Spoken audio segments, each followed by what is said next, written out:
Hello everyone, আমি Sneha. Welcome back to my channel. সকালবেলা মায়ের হাতে হাতে কাজকর্মগুলো করে আমি নিজেও স্নান করে নিয়েছিলাম।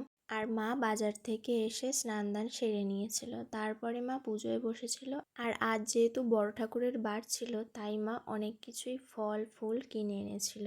আর বাড়ির পাশের তাল গাছ থাকা সত্ত্বেও তাল কিনে আনতে হয়েছিল, কারণ ওই গাছটায় এখনও তাল পড়াই শুরু হয়নি। যেহেতু আমি আর মা দুজনেই উপোস করেছিলাম, তাই বাড়িতে রান্নারও তেমন ব্যাপার ছিল না।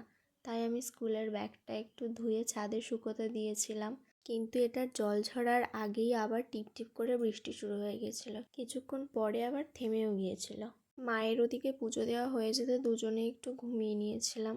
আর তোমরা সবাই জানো, বড় ঠাকুরের বার মানেই শিরুনি প্রসাদ। বিকেলবেলা মা আর একটা কাকিমা মিলে শিরুনিটাও রেডি করে ফেলেছিল।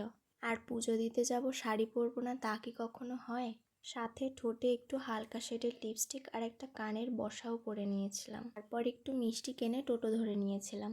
আর অনেকেই কিন্তু এই বড় ঠাকুরের পুজো দুপুরের দিকেই সেরে ফেলে, কিন্তু এটা আসলে সন্ধেবেলার পুজো। যেহেতু বেশিরভাগ লোকই দুপুরের দিকে পুজোটা সেরে নেয়, তাই সন্ধ্যের দিকে মন্দিরে ভিড়ই ছিল না। তাই খুব ধীরে সুস্থেই পুজোটা দিতে পেরেছি। বাড়িতে ফিরে শিরুনি খেতে বসে গিয়েছিলাম। আর আমার তো শিরুনি খেতে খুবই ভালো লাগে। তোমাদের কার কার শিরুনি খেতে ভালো লাগে অবশ্যই কমেন্টে জানিও।